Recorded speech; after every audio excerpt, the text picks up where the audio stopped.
Welcome to the Rusted Garden Homestead. Today I'm going to show you how to use peppermint oil in your garden. We'll go over the mix recipe, how I use it. I'm going to use it on bean plants. These are pole beans. Peppermint oil is really effective on the Mexican bean beetle and dealing with spider mites. I use it primarily for my bean plants and cucumber plants. I'll show you how to spray both of those. We're going to make the recipe. I also use it on my squash plants on the undersides of leaves. And again, peppermint oil is most effective for soft-bodied insects. It really is effective against spider mites. So the mix, it's pretty straightforward. I sell this at my seed shop. The one on the right is peppermint oil. The one on the left is rosemary oil. I use 1 teaspoon of each. If you just want to save yourself money, just concentrate on the peppermint oil. But that 4 ounces will make 12 to 24 gallons of spray. It really goes a long way. So all we're going to do is measure 2 teaspoons into a gallon of water. We're going to add some soap. That's the basic spray, and I'll go over the routine. So you can just use peppermint oil. I use both rosemary and peppermint. It's 1 to 2 teaspoons per gallon. I found that 1 teaspoon of peppermint oil is really effective against the things that we're talking about, but I like using 2 teaspoons. The plant leaves don't mind it. It's a little bit stronger, and I think it's a little more effective against the spider mites. I use rosemary and peppermint oil just to have a combination of oils, but you could go with just peppermint oil. So it's 1 teaspoon. I sell this at my seed shop. I also sell these oils there too. And again, for the price, you're going to be able to make 12 to 24 gallons, which really goes a long way. And you just drop in 1 teaspoon of the peppermint oil. That one is actually the rosemary. And again, I just want to stress you don't need both. If you just want to pick one, go with the peppermint oil. And then 1 teaspoon of peppermint oil. I like the peppermint oil too because it just smells so good. Rosemary oil, it's okay, but it kind of wears on you after a while.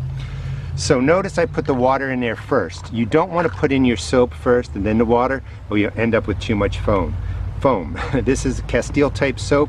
It's just pure soap.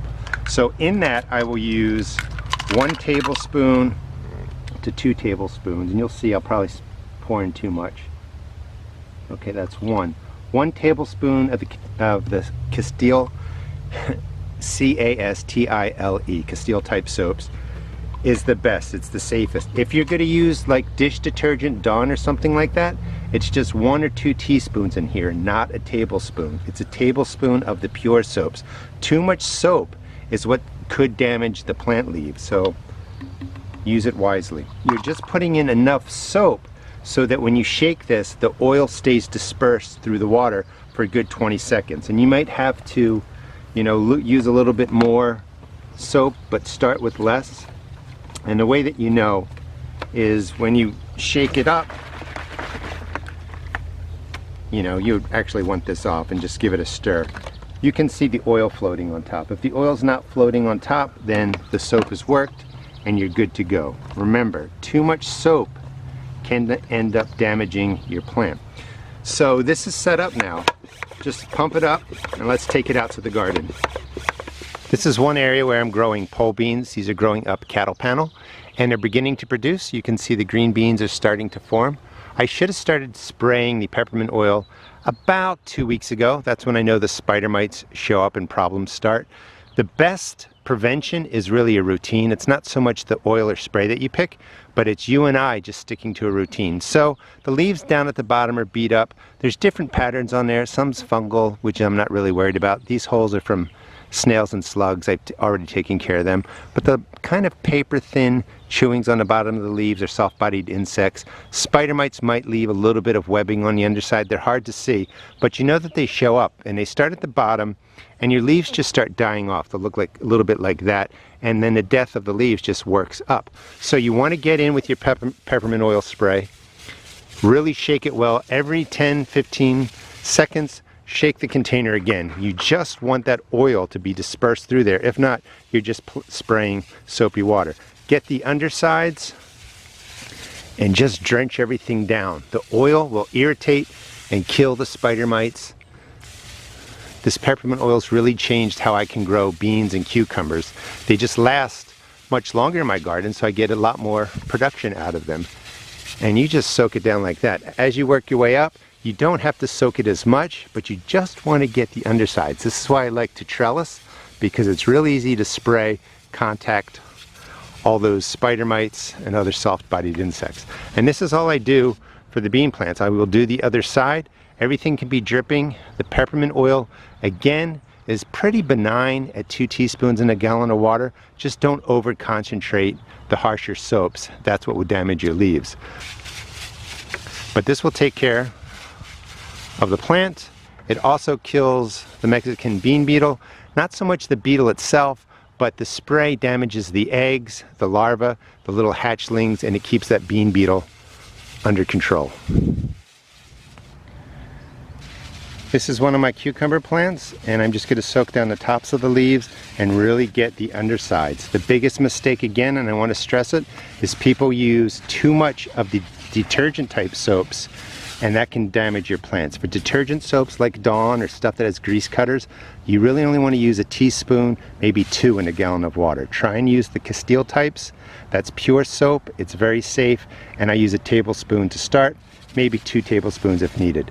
Again, I will do this every 5 to 7 days if I have an outbreak, maybe every 7 to 14 days just to maintain the plants. But the peppermint oil smells wonderful. It's really effective against those soft-bodied insects and the spider mites. All right, let's go over to some squash plants. I'll show you how I use it there. Peppermint oil spray is also great for masking scents. I use that to kind of mask the scents of my squash plants, and that does help keep the vine borer away. Now, I just want to stress, it doesn't stop the vine borer from finding your squash plants, but masking the scents of the plants really can make them harder to find from different insects. Some insects kind of look for the yellow flowers. Some insects work off of pheromones and smell. When you break off a leaf, it puts out a scent. The vine borer or different, bad insects can find the squash plant that way. Masking them can help repel the more damaging pests, and you would want to do this, every 5 to 7 days to really keep the peppermint oil on there. Again, this doesn't kill the vine borer. This is just for scent masking. This is great for spider mites, soft-bodied insects, anything that slowly crawls up from the bottom of the plant and works its way up the leaves. And that's all you really have to do. Here's a good example of a soft-bodied insect. These are actually squash bugs that have hatched, and they've just gotten soaked down with the peppermint oil. There's the eggs. Now, there is truth that the oil could impact the eggs. However, neem oil is better for that. The peppermint oil, once it contacts these small-bodied insects, or at least squash bugs when they're soft-bodied and small, it will really irritate them. It will even kill them. They just can't manage the concentration of the peppermint oil on their bodies, and it does kill them off. I really like using the peppermint oil in the garden. This is another cucumber plant. Shake well, spray. We've already been over that. Really get the undersides of the leaves. When you start seeing this kind of pattern, it's usually some sort of insect. You don't have to really identify it. It's always good, but with peppermint oil, you are just soaking the undersides. And you could do this every 3 days, every 5 days if you want. Peppermint oil is really mild, as long as you have the soap mixture down right. You can use this pretty much as often as you want. Just keep a routine in place. I know that the spider might start showing up in June, so I have to keep doing this regularly through July. But this will really help control the problematic spider mites, and your plants are going to last much longer in the garden, and they're going to produce much more for you. Thanks so much for watching. Please check out my seed shop at therustedgarden.com and add peppermint oil to your pest management routine. It really, really makes a difference.